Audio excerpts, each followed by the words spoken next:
Merci. Nous allons maintenant passer à notre quatrième intervenant, Arthur Keller, lui qui est Nouvelle Donne Climat et qui va nous parler des solutions et des limites des solutions. Ce qui est d'ailleurs dans le prolongement de ce qu'on a évoqué avec Jean Jouzel. Oui, bonjour. Donc moi je suis coordinateur de chez Nouvelle Donne des travaux, avec Laurent qui est là-bas, des travaux de la commission environnement et soutenabilité, qui sont des travaux qui s'intéressent évidemment à la question climatique, évidemment à la question énergétique, mais d'une manière beaucoup plus large que ça, à peu près tout ce qui touche aux activités humaines, donc c'est très transverse. À côté de ça, je suis conférencier sur la question climatique d'une part, et d'autre part sur la question des limites du système, des limites de la société, et des limites des solutions dont on nous parle. C'est-à-dire que je pense qu'il est tout à fait utile de donner de l'espoir aux gens, notamment parce qu'il faut susciter des investissements. Et en même temps, je pense qu'il ne faut pas non plus se tromper de diagnostic, donc il faut essayer d'être le plus nuancé possible quand on va s'extasier sur telle ou telle solution, alors en oubliant parfois très, très complaisamment les limites. Voilà. Donc concrètement, on m'a demandé aujourd'hui d'être le rabat-joie de service. Je vais m'en faire un plaisir. Il y a donc une imbrication extrêmement forte. On l'a vu ici, ce n'est pas pour vous contrer. On a vu ici, il y a une imbrication extrêmement forte de la problématique énergétique et de la problématique climatique. Néanmoins, il n'y a pas que ça. Il n'y a pas que l'énergie dans la question de climat. Aujourd'hui, c'est une table ronde sur le climat. Et comme c'était Jean Jouzel qui l'avait dit, si on peut attribuer la responsabilité globalement des problèmes climatiques qu'on a aux trois quarts à la question énergétique, il y a aussi un quart qui revient, même un gros quart qui revient on va dire à l'usage des sols, que ce soit l'agriculture ou la foresterie, ou voilà, le changement d'usage des sols. Et donc ça, il faut en parler également un petit peu, parce que je vais un petit peu élargir le sujet aussi. Alors, ce que je voulais dire pour commencer, c'est qu'on est dans une situation qui est très complexe et qui est très problématique, dans le sens où on est pris en étau entre deux écueils. D'un côté, on a un développement humain qui est vraiment exponentiel. Si vous voulez, on a eu ce développement humain, c'est la révolution industrielle qui a eu lieu, ou les révolutions industrielles, la révolution verte, les 30 glorieuses, la mondialisation. Tout ça, on ne l'a que grâce aux énergies fossiles, et essentiellement au pétrole. Et on est complètement accro, dans le sens où, si la société n'a pas seulement du pétrole, mais si la société n'a pas un flux continu de pétrole abordable, en fait, dans une certaine limite, ni trop cher, sinon les gens ne l'achètent pas, ni trop peu cher, sinon l'industrie s'effondre. Si on n'a pas ça en permanence, alors on atteint vraiment des limites de cette société qui est construite par le pétrole, organisée, même les villes, même si c'est moins qu'aux États-Unis, en France sont aussi organisées, et toutes les activités en fonction de cette disponibilité de pétrole. Voilà. On l'a vu aujourd'hui, si vous voulez, 91% en France des transports fonctionnent au pétrole ou aux dérivés pétroliers. Au monde, c'est plus que ça. C'est même entre 94 et 97% selon différentes estimations. Et puis, au niveau mondial, c'est entre 80 et 85% de l'énergie, pas l'électricité, l'énergie qui vient des fossiles. En France, c'est moins que ça. On est à peu près à 2/3, ou 60% ou 2/3, ce qui est à peu près au niveau européen. Donc on se rend bien compte, en réalité, que pour qu'il y ait une bonne marche de cette société, il faut qu'il y ait une bonne marche du secteur énergétique, de sa capacité à nous donner ce dont on a besoin pour fonctionner. Donc ça, c'est quand même une énorme contrainte. Et puis il y a une autre contrainte de l'autre côté, qui est, comme je disais, une espèce d'étau, c'est qu'il faut décarboner. C'est-à-dire que malheureusement, ce secteur dont on est extrêmement dépendant, il est hyper émissif en carbone. Or, si on ne veut pas niquer le climat et nous projeter dans un monde qui va devenir invivable, peut-être au premier sens du terme d'ailleurs, remettre en cause les conditions de, peut-être pas toute la vie, mais en tout cas une grosse partie de la vie sur Terre, il faut arrêter de consommer. Et donc, plus on attend, or on a déjà beaucoup attendu, plus notre marge de manœuvre se réduit, elle se réduit extrêmement rapidement. Donc voilà un petit peu le gros dilemme face auquel on est confronté. Alors il y a une transition énergétique qu'il faut mettre en place. Je parlerai de l'agriculture juste après, qu'il faut mettre en place. Et donc il faut revoir notre rapport à l'énergie.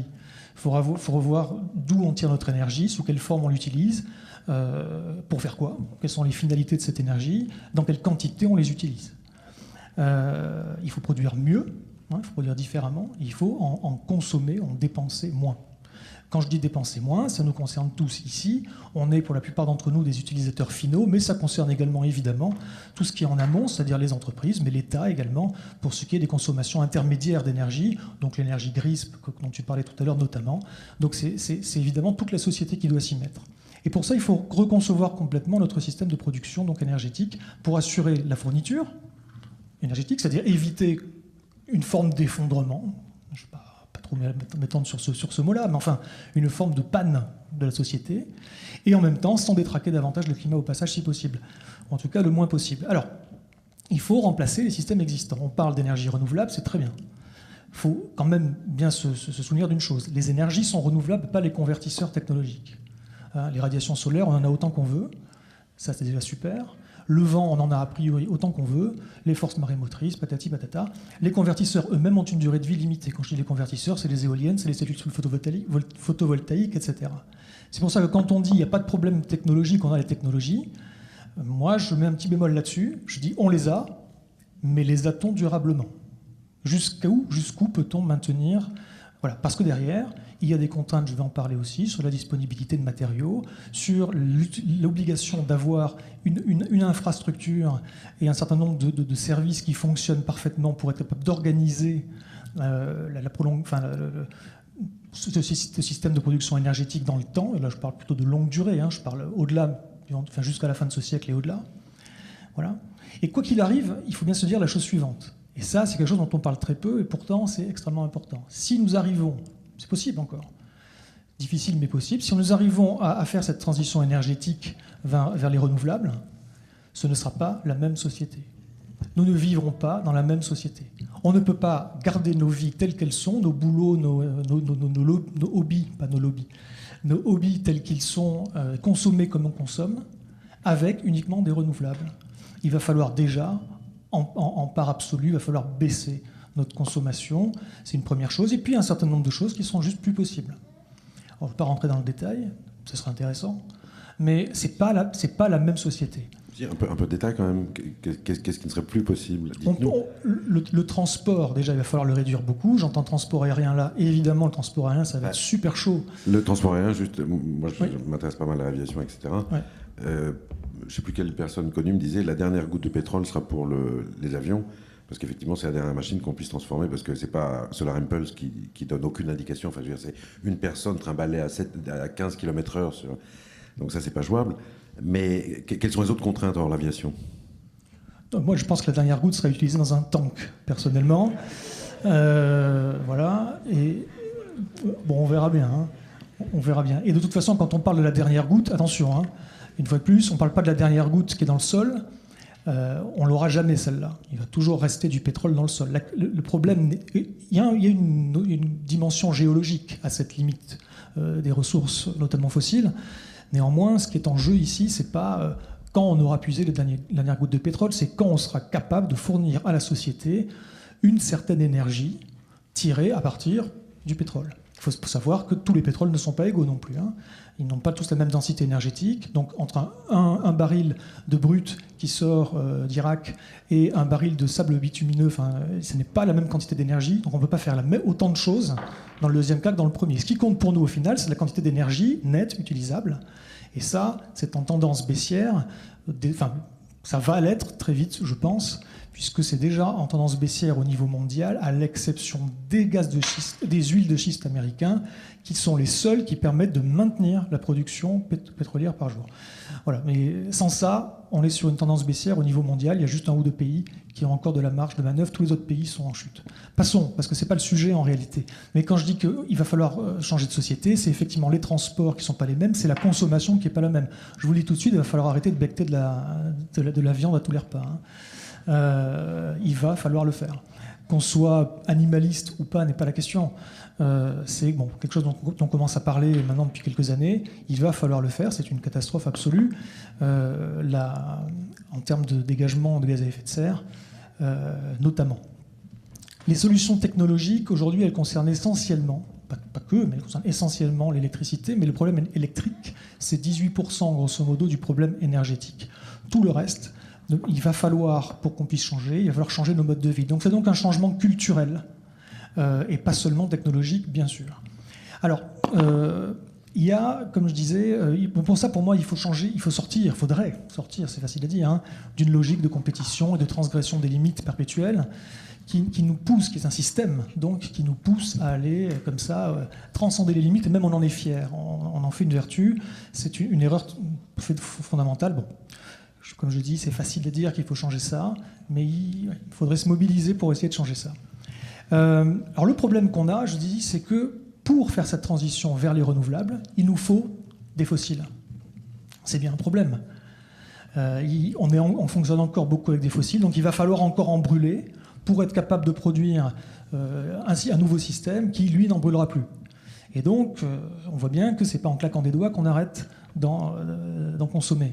À côté de ça, il nous faut également des matériaux. Or, et c'est là qu'on touche à un des nœuds du problème, il y a une double spirale, en fait une double exponentielle, entre d'une part les matériaux disponibles, certains matériaux, pas tous, certains matériaux disponibles, notamment pour fabriquer, que ce soit les éoliennes, qui aujourd'hui, par exemple, ont du néodyme dopé au dysprosium à l'intérieur, ce sont des choses qui sont pas infinies. Et également, la plupart des cellules photovoltaïques aujourd'hui, il y a toujours un nœud d'approvisionnement possible dans les décennies qui viennent sur un des composants, enfin une des substances qui sont utilisées là-dedans. On a donc un problème d'énergie. Il faut de plus en plus d'énergie pour aller chercher l'énergie, parce que ce qui était facile à avoir, on l'a déjà pris. Il faut de plus en plus d'énergie pour aller chercher les matériaux. Il faut de plus en plus de matériaux pour aller chercher les matériaux, et de plus en plus de matériaux pour aller chercher l'énergie. Quand on met tout ça à la chaîne, nous sommes, comme je disais, dans une double exponentielle. Si on n'avait que le problème énergétique, on pourrait le résoudre, je pense. Si on n'avait que le problème des matériaux, on pourrait le résoudre, je pense. Le fait qu'il y ait deux en même temps nous met face à une situation dont il ne faut pas sous-estimer l'ampleur. Et donc, ce qui est assez étonnant, c'est que jusqu'ici, on se satisfait d'un flou artistique. On est il y a beaucoup de... Si vous voulez, tous les 3 mois ou tous les 2 mois, on va s'extasier pour une solution technologique, comme si ça y est, ça allait résoudre tous les problèmes. C'est une naïveté terrible. Donc, il faut de la rigueur. Il faut beaucoup plus de rigueur que ce qu'on y met aujourd'hui. On est dans un monde qui a été construit pour gérer l'abondance. On entre dans un monde de raréfaction, et l'âge des raréfactions, il ne fait que précéder l'âge des pénuries. Et on n'est pas du tout câblé pour affronter ça aujourd'hui. Le problème climatique, c'est un problème de ressources, comme je disais, c'est aussi un problème, c'est lié à un problème de ressources, c'est aussi un problème de sécurité. Aujourd'hui, donc, la France, vous l'avez dit déjà, importe à peu près 100% de son pétrole, et en plus, il les importe de régions dont on n'est absolument pas capable d'assurer la stabilité dans les décennies qui viennent. Donc, quid de la stabilité de l'approvisionnement? Et que se passerait-il si le robinet ne faisait que diminuer? Bon, on peut rogner sur un certain nombre d'usages dispendieux de l'énergie, de gaspillage, mais peut-être pas tant que ça. Réduire notre dépendance donc au pétrole, c'est important pour une question de sécurité aussi. Et il faut le faire tant qu'on le peut. Et je ne sais pas quelle est la fenêtre de tir dont on dispose, mais là, elle aussi, elle se réduit au fil du temps. Donc c'est une question géopolitique également, comme c'est ce que je voulais dire. Alors donc, aujourd'hui, c'est quoi la réalité de la transition énergétique? Et si je vous disais que moi je trouve qu'il n'y en a pas vraiment de transition énergétique? Je vais vous choquer. C'est-à-dire je trouve qu'il y a de très bonnes idées, il y a des bons scénarios, il y a des choses qui se font. Bon, ok, très bien, ça se développe, et même ça se développe beaucoup plus rapidement que ce qu'on avait imaginé. Dans l'éolien, dans le solaire, ce sont des taux de progression annuels qui sont incroyables. On reste quand même sur des petites quantités. Ce qu'il faut regarder, c'est la quantité d'énergie globalement, comment elle évolue sur Terre. Pourquoi? Parce que je rapporte ça au climat, et que le climat, bon, même si 93% du réchauffement va dans les océans, et 1 seul % dans l'atmosphère, on a une seule atmosphère, il faut raisonner au niveau global pour ce qui est du climat. Et au niveau global, entre 2000 et 2015, la capacité de production additionnelle de charbon est 35 fois supérieure à la capacité additionnelle de photovoltaïque. Voilà. Et un peu plus de 10 fois supérieure à la capacité additionnelle d'éolien. Est-ce que tout le monde a compris ma phrase? Je vois des gens qui font des drôles de tête. On a rajouté des capacités de production, c'est-à-dire qu'en fait, déjà, c'est ça le premier problème. C'est que dans ce qu'on appelle la transition énergétique. Une vraie transition énergétique, ce serait remplacer ce qui est mauvais par ce qui est meilleur. Ce serait remplacer les fossiles par des choses qui ne sont pas polluantes. Dans les faits, on remplace un peu, mais très peu. On rajoute surtout des capacités de production additionnelles. Donc c'est hop, vers l'infini et au-delà, on veut consommer toujours plus. Je reviendrai après sur la question de l'Europe, puisque tu as dit qu'on consommait moins en Europe. Mais j'y reviendrai après. Donc il y a la chose qui est importante, c'est que depuis, je vous dis, dans les 15 dernières années, enfin entre 2000 et 2015, si on regarde combien on a rajouté comme capacité de production nouvelle au système énergétique mondial, eh bien, en termes d'éolien, en termes de toutes les différentes filières, donc éolien, solaire, et puis également charbon, eh bien, on a rajouté 30 fois plus de charbon, entre 30 et 35 fois plus de charbon qu'on a rajouté de solaire. Et entre à peu près 10 fois plus que ce qu'on a rajouté en termes d'éolien. Voilà aujourd'hui concrètement au niveau mondial la réalité de la transition énergétique. Je veux dire, on rame, quand on veut aller dans le bon sens, ici ce sont des gens qui veulent aller dans le bon sens, on rame dans une direction, mais en fait on est en proue d'un paquebot qui va globalement dans l'autre sens. Hein. Voilà.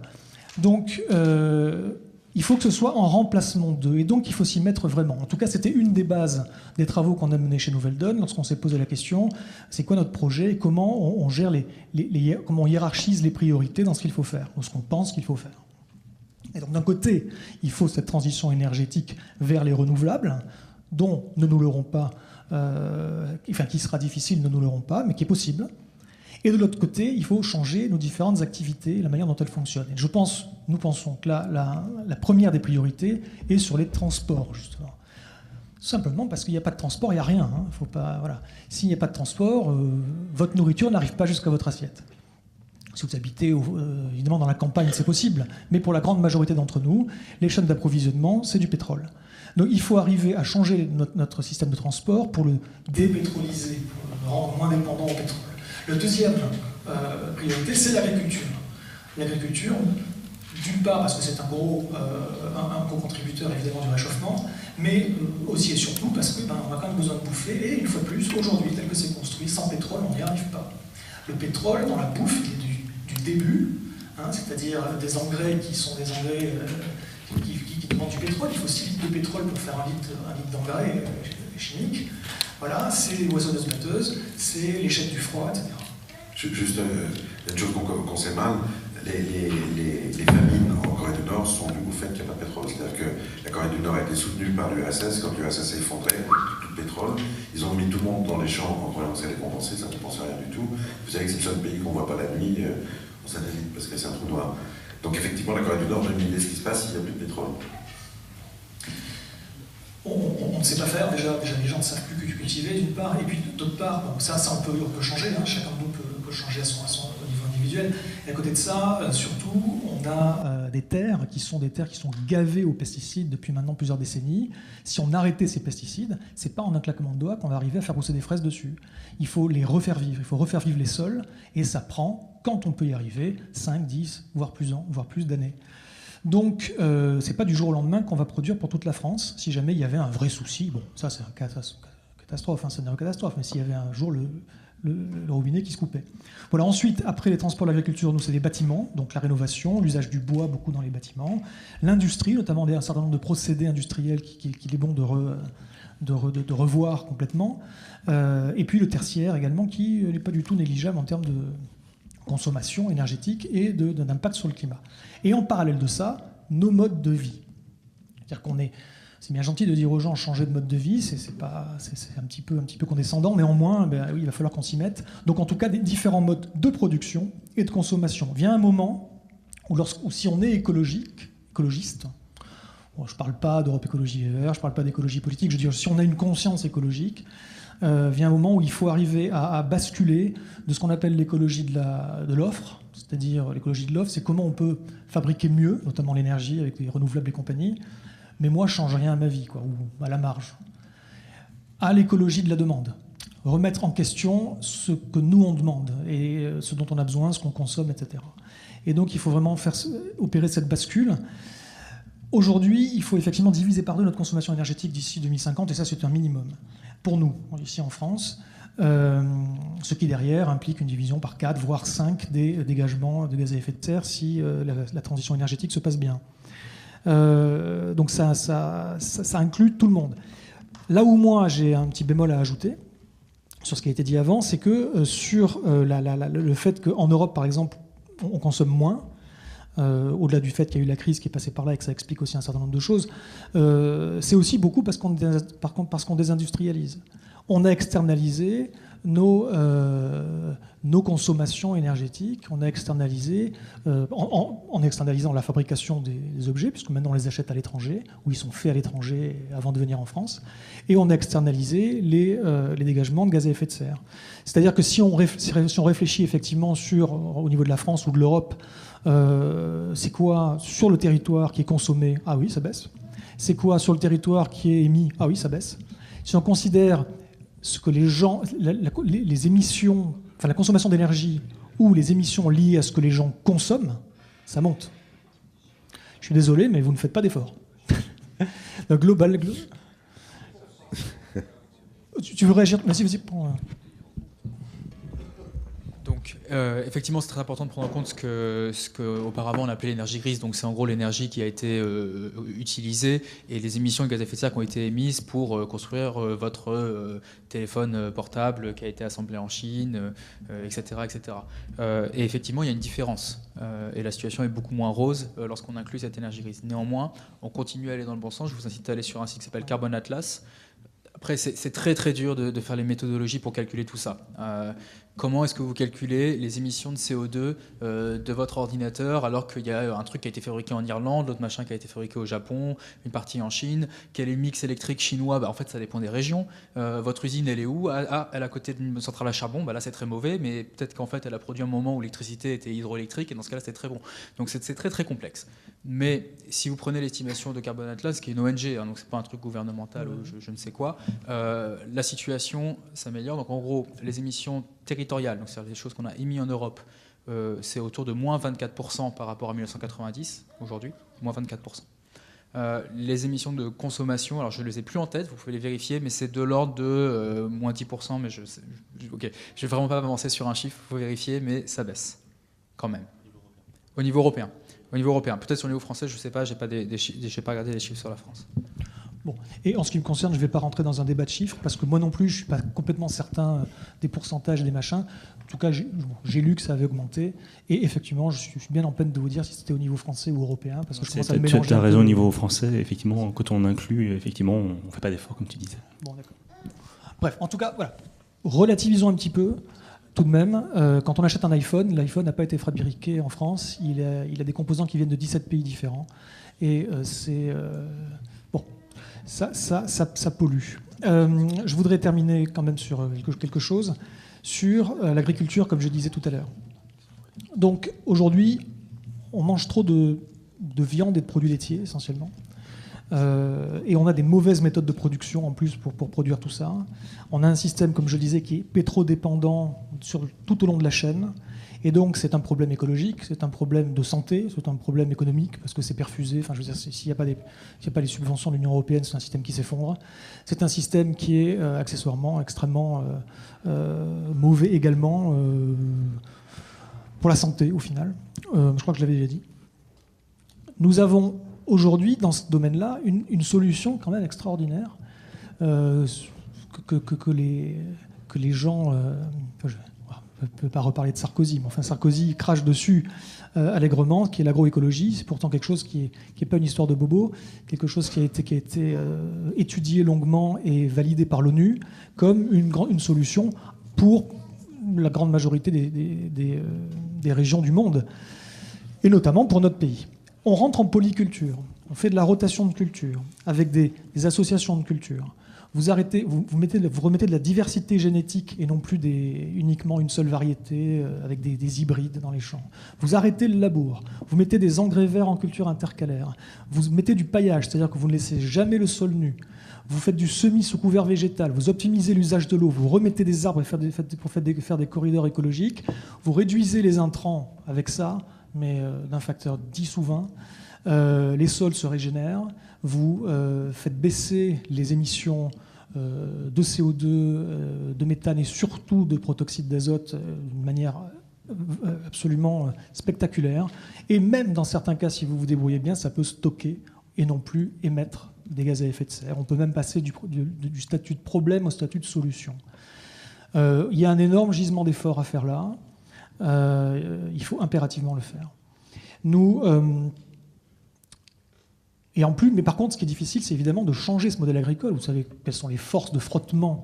Il faut revenir à l'énergie libre tout à l'heure. Les forces de frottement qu'il y a pour changer ce système, il y a des blocages énormes, que ce soit les lobbies, que ce soit les gens qui travaillent là-dessus, qui sont dans des manières de travailler extrêmement fortement implantées depuis plusieurs décennies dans leur tête, que ce soit parce que, enfin, j'ai quasi fini. Dans une minute, je repose le micro. Et que ce soit enfin parce que nous avons des gens, des agriculteurs, même parmi ceux qui voudraient changer, qui sont surendettés, qui ne savent absolument pas comment s'en sortir. Donc c'est compliqué. Alors en plus de ça, on arrive dans un système où le climat nous dit que va y avoir des déplacements, des déplacements des barrières climatiques, et donc tout ça en plus est en train de changer. C'est extrêmement complexe. Mais on peut le faire. Et alors, une des grandes, et je termine là-dessus, une des grandes idées sur laquelle j'aimerais insister, c'est qu'il est temps d'investir sur les innovations de rupture. Quand je dis innovation de rupture, je vais vous expliquer ce que j'entends par là. Aujourd'hui, l'innovation, elle se vit comment, 90% des cas, parce que c'est là que vont les capitaux.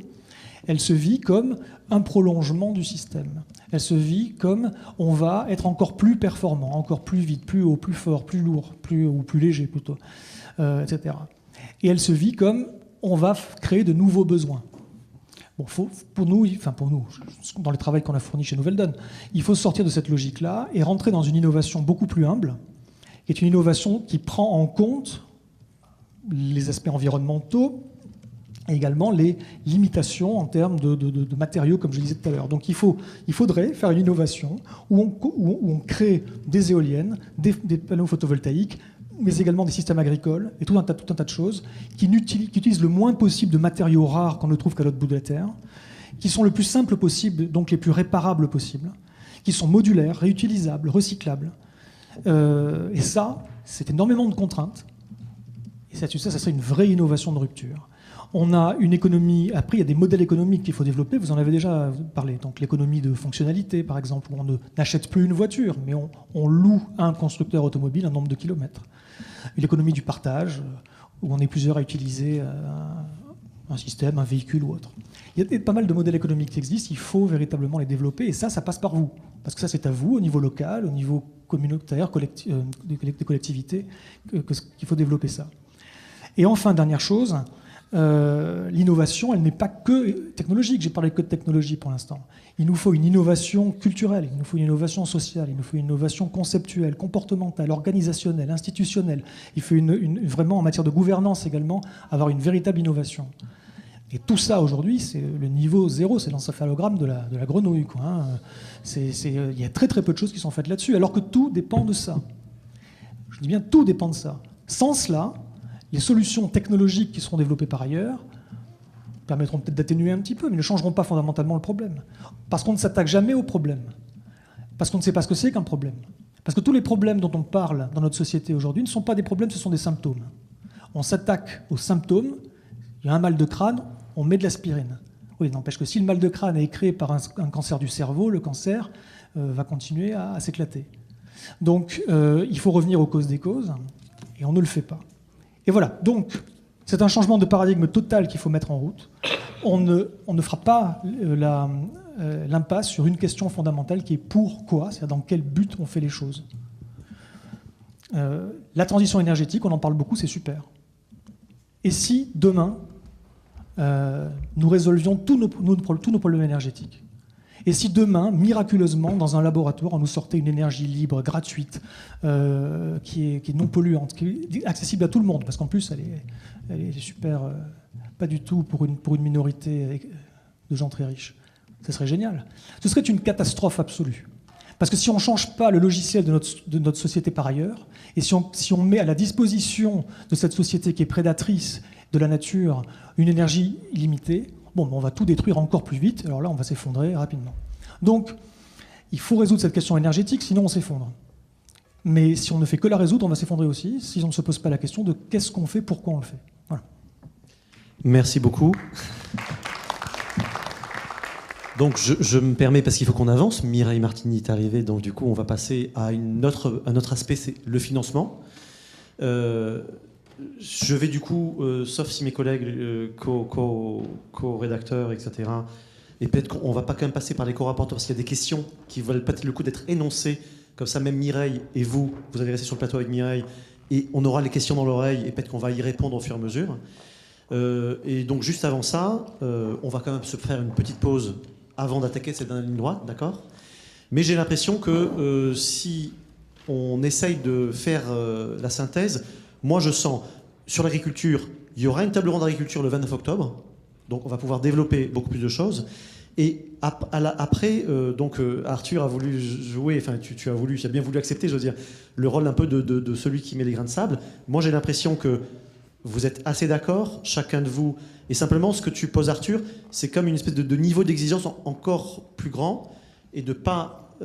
Et du coup, ça veut dire que j'ai l'impression qu'il y aurait encore un dialogue. Ça serait presque l'objet d'une nouvelle table ronde sur, justement, OK, une éolienne, combien ça consomme, combien de pétrole ça fait, enfin, d'entrer encore plus dans le détail de ces mécanismes-là.